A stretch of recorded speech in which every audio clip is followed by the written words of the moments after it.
Welcome to my class. Previous వీడియోలో chemical changes, physical changes గురించి తెలుసుకున్నాము. ఈ వీడియోలో వివిధ రకాల కెమికల్ రియాక్షన్స్ గురించి తెలుసుకుందాము.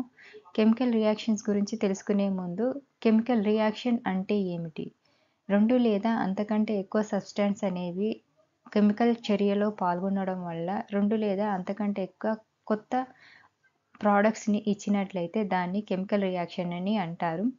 ఈ కెమికల్ రియాక్షన్ని ఈక్వేషన్తో సూచిస్తారు. ఇందులో లెఫ్ట్ సైడ్ ఉన్న వాటిని రియాక్టెంట్స్ అని, రైట్ సైడ్ ఉన్న వాటిని ప్రోడక్ట్స్ అని అంటారు. ఈ రియాక్షన్స్ అండ్ ప్రోడక్ట్స్ని సపరేట్ చేస్తూ యారో సింబల్ అని ఉంటుంది. రియాక్టెంట్స్ అంటే చర్యలో పాల్గొనే సబ్స్టాన్సెస్ కానీ, ఎలిమెంట్స్ కానీ, కంపౌండ్స్ని రియాక్టెంట్స్ అని అంటారు. ప్రోడక్ట్స్ అనగా చర్యలో పాల్గొనగా ఏర్పడిన కొత్త పదార్థాలను ప్రోడక్ట్స్ అని అంటారు. ఈ కెమికల్ రియాక్షన్ నేర్చుకోవడం వల్ల మనకి సరౌండింగ్స్లో జరిగే, నిత్య జీవితంలో జరిగే వివిధ రకాల రసాయన చర్యలను గురించి తెలుసుకోవచ్చు. కెమికల్ రియాక్షన్స్ని చాలా రకాలుగా డివైడ్ చేశారు. అందులో కొన్ని ముఖ్యమైన కెమికల్ రియాక్షన్స్ చూడండి. First one combination or synthesis reaction. Second decomposition లేదా analysis reaction. Third single replacement or displacement or substitution reaction. Fourth, double displacement or metathesis or precipitation reaction. Fifth, neutralization or acid-base reaction. Sixth, reduction and oxidation reaction. Seventh, combustion reaction. ఇవి కొన్ని ముఖ్యమైన chemical reactions. Combination or synthesis reaction, 2 లేదా అంతకంటే ఎక్కువ simpler products అనేవి combined అవడం వల్ల ఒక కొత్త ప్రోడక్ట్ని ఇచ్చినట్లయితే దాన్ని కాంబినేషన్ రియాక్షన్ అని అంటారు. General formula A+B gives AB. Some example, calcium oxide అనేది నీటితో కలియడం వల్ల కాల్షియం హైడ్రాక్సైడ్ మరియు హీట్ అనేది రిలీజ్ అవుతుంది. ఇక్కడ హీట్ రిలీజ్ అయింది కాబట్టి ఈ రసాయన చర్యను ఎగ్జోథర్మిక్ రియాక్షన్ అని అంటారు. ఏదైనా రసాయన చర్యలో హీట్ అనేది రిలీజ్ అయినట్లయితే దాన్ని ఎగ్జోథర్మిక్ రియాక్షన్ అని అంటారు. బర్నింగ్ ఆఫ్ కోల్, కార్బన్ అనేది ఆక్సిజన్తో కలవడం వల్ల కార్బన్ డైఆక్సైడ్ ఏర్పడుతుంది. ఫార్మేషన్ ఆఫ్ వాటర్, హైడ్రోజన్ అనేది ఆక్సిజన్తో కంబైన్ అయ్యి వాటర్ అనేది ఫామ్ అవుతుంది. Burning of natural gas, methane అనేది ఆక్సిజన్తో రియాక్షన్ జరగడం వల్ల కార్బన్ డైఆక్సైడ్ మరియు ఆక్సిజన్ అనేది రిలీజ్ అయింది. రెస్పిరేషన్ రియాక్షన్, హ్యూమన్ బాడీలో జరిగే రెస్పిరేషన్ రియాక్షన్ అనేది కాంబినేషన్ రియాక్షన్కి బెస్ట్ ఎగ్జాంపుల్. ఇక్కడ గ్లూకోజ్ అనేది ఆక్సిజన్తో రియాక్షన్ జరగడం వల్ల carbon dioxide, water and energy అనేది రిలీజ్ అవుతుంది. ఇవన్నీ కాంబినేషన్ రియాక్షన్కి ఎగ్జాంపుల్స్. డికంపోజిషన్ రియాక్షన్, ఒక సింగిల్ సబ్స్టాన్స్ అనేది డికంపోజ్ అవ్వడం వల్ల 2 లేదా అంతకంటే ఎక్కువ సబ్స్టాన్స్ ఏర్పడినట్లయితే దీన్ని డికంపోజిషన్ రియాక్షన్ అని అంటారు. ఈ డికంపోజిషన్ రియాక్షన్ అనేది కాంబినేషన్ రియాక్షన్కి అపోజిట్. ఇక్కడ ఒక కంపౌండ్ అనేది డికంపోజ్ అవ్వడం వల్ల 2 ప్రోడక్ట్స్ అనేవి ఏర్పడుతుంది. General formula AB gives A+B. Some example, ferrous సల్ఫేట్ని హీట్ చేయడం వల్ల ferric oxide, sulphur dioxide, sulphur trioxide అనేది ఏర్పడింది. సో ఇక్కడ ఫెర్రస్ సల్ఫేట్ అనేది డికంపోజ్ అవడం వల్ల మనకి 3 ప్రోడక్ట్స్ అనేవి ఏర్పడినాయి. కాల్షియం కార్బోనేట్ని హీట్ చేయడం వల్ల కాల్షియం ఆక్సైడ్, కార్బన్ డైఆక్సైడ్ ఏర్పడింది. లెడ్ నైట్రేట్ని హీట్ చేయడం వల్ల lead oxide, nitrogen dioxide, oxygen అనేది రిలీజ్ అయింది. సిల్వర్ క్లోరైడ్ని సన్లైట్ సమక్షంలో ఉంచడం వల్ల సిల్వర్ ప్లస్ క్లోరిన్ అనేది ఏర్పడింది. సిల్వర్ బ్రోమైడ్ కూడా సన్లైట్ సమక్షంలో ఉంచడం వల్ల సిల్వర్ ప్లస్ బ్రోమైడ్ అనేది ఏర్పడింది. సో ఇక్కడ చర్య జరగడానికి కావాల్సిన ఎనర్జీ అనేది హీట్ నుంచి కానీ, లైట్ నుంచి కానీ లేదా థర్మల్ నుంచి కానీ తీసుకోవడం జరిగింది కాబట్టి ఈ రకమైన రియాక్షన్స్ని ఎండోథర్మిక్ రియాక్షన్ అని అంటారు. సో హీట్ కానీ, లైట్ కానీ అబ్జర్వ్ చేయడం వల్ల మనకి రియాక్షన్ జరుగుతుంది కాబట్టి వీటిని ఎండోథర్మిక్ రియాక్షన్స్ అని అంటారు.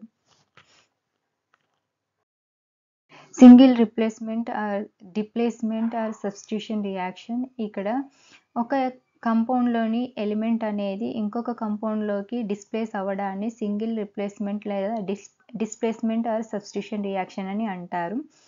ఇక్కడ ఒక ఎలిమెంట్ అనేది మెటల్ అయి ఉంటే అది మెటల్ ఎలిమెంట్ని, కంపౌండ్ నుంచి మెటల్ ఎలిమెంట్ని డిస్ప్లేస్ చేస్తుంది. అదే ఎలిమెంట్ అనేది నాన్ మెటల్ అయి ఉంటే కంపౌండ్ నుంచి నాన్ మెటల్ ఎలిమెంట్ని డిస్ప్లేస్ చేస్తుంది.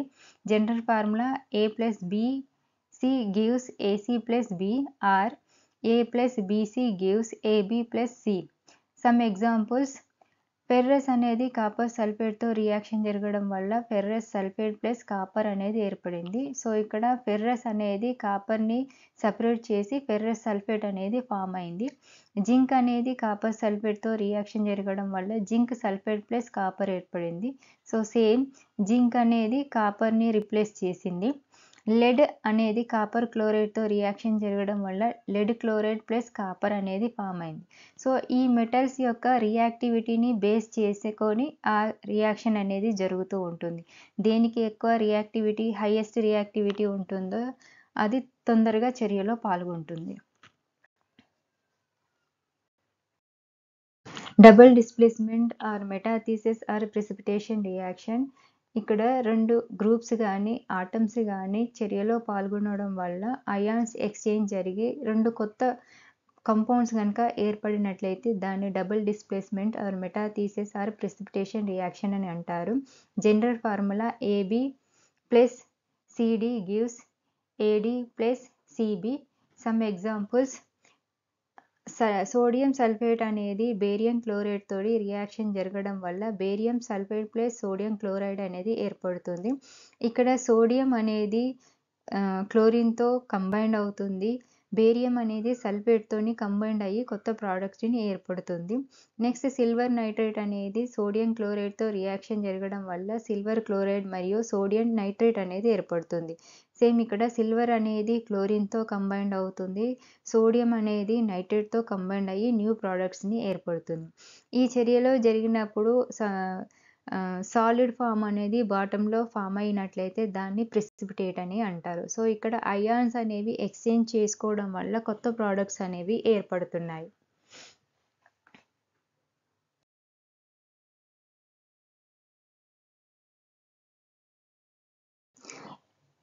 రిడక్షన్ మరియు ఆక్సిడేషన్ రియాక్షన్స్ కలిపి రిడాక్స్ రియాక్షన్స్ అని అంటారు. రియాక్టెంట్స్ మధ్య ఎలక్ట్రాన్ ట్రాన్స్ఫర్ అవ్వడం వల్ల కొత్త ప్రోడక్ట్స్ అనేవి ఏర్పడతాయి. రిడక్షన్ అనగా ఆక్సిజన్ తీసివేయడము లేదా హైడ్రోజన్ని తీసుకోవడము. ఆక్సిడేషన్ అంటే ఆక్సిజన్ తీసుకోవడం లేదా హైడ్రోజన్ని తొలగించడము. General formula A+B gives A+B. ఇక్కడ లాస్ ఆఫ్ ఎలక్ట్రాన్ అంటే ఆక్సిడేషన్ అయినట్టు, గెయిన్ ఆఫ్ ఎలక్ట్రాన్ అంటే రిడక్షన్ అయినట్టు. సమ్ ఎగ్జాంపుల్స్, కాపర్ ఆక్సైడ్ అనేది హైడ్రోజన్తో రియాక్షన్ జరగడం వల్ల కాపర్ ప్లస్ వాటర్ అనేది ఫామ్ అవుతుంది. కాపర్ ఆక్సైడ్లో ఆక్సిజన్ రిడక్షన్ జరగడం వల్ల ఆక్సిజన్ తీసేసి కాపర్ ఫామ్ అయింది. హైడ్రోజన్ అనేది ఆక్సిడేషన్ జరగడం వల్ల ఆక్సిజన్ యాడ్ అయ్యి వాటర్ ఫామ్ అయింది. జింక్ ఆక్సైడ్ అనేది కార్బన్తో రియాక్షన్ జరగడం వల్ల జింక్ ప్లస్ కార్బన్ మొనాక్సైడ్ అనేది ఏర్పడింది. సో ఇక్కడ జింక్ ఆక్సైడ్ అనేది రిడక్షన్ జరగడం వల్ల జింక్ ఏర్పడింది. కార్బన్ అనేది ఆక్సిడేషన్ జరగడం వల్ల కార్బన్ మొనాక్సైడ్ అనేది ఏర్పడింది. మాంగనీస్ ఆక్సైడ్ అనేది HClతో రియాక్షన్ జరగడం వల్ల manganese chloride plus water plus chlorine అనేది ఏర్పడింది. న్యూట్రలైజేషన్ లేదా యాసిడ్ బేస్ రియాక్షన్స్. ఏదైనా ఒక యాసిడ్ అనేది బేస్తో రియాక్షన్ జరగడం వల్ల వాటర్ మరియు సాల్ట్ అనేది ఏర్పడుతుంది. దీన్ని యాసిడ్ బేస్ రియాక్షన్ అని అంటారు. జనరల్ ఫార్ములా చూడండి. సమ్ ఎగ్జాంపుల్, HCl అనేది సోడియం హైడ్రాక్సైడ్తో రియాక్షన్ జరగడం వల్ల సోడియం క్లోరైడ్ ప్లస్ వాటర్ అనేది ఫామ్ అయింది. సల్ఫ్యూరిక్ యాసిడ్ అనేది పొటాషియం హైడ్రాక్సైడ్తో రియాక్షన్ జరగడం వల్ల పొటాషియం సల్ఫేట్ మరియు వాటర్ అనేది ఏర్పడింది. ఇవి యాసిడ్ బేస్ రియాక్షన్స్కి ఎగ్జాంపుల్. కంబషన్ రియాక్షన్ అనేది జనరల్గా హైడ్రోకార్బన్స్లో జరుగుతుంది. హైడ్రోకార్బన్స్ అనేవి ఆక్సిజన్తో రియాక్షన్ జరగడం వల్ల కార్బన్ డయాక్సైడ్, వాటర్ మరియు హీట్ ఆర్ లైట్ అనేవి విడుదలవుతాయి. సో ఈ విధంగా హీట్ ఆర్ లైట్ ఏర్పడినట్లయితే, హీట్ కనుక రిలీజ్ అయినట్లయితే దాన్ని ఎగ్జోథర్మిక్ రియాక్షన్స్ అని అంటారు. ఎగ్జాంపుల్, మీథేన్ అనేది ఆక్సిజన్తో రియాక్షన్ జరగడం వల్ల కార్బన్ డయాక్సైడ్, వాటర్ మరియు హీట్ అనేది రిలీజ్ అవుతుంది. సో ఇవి కంబషన్ రియాక్షన్.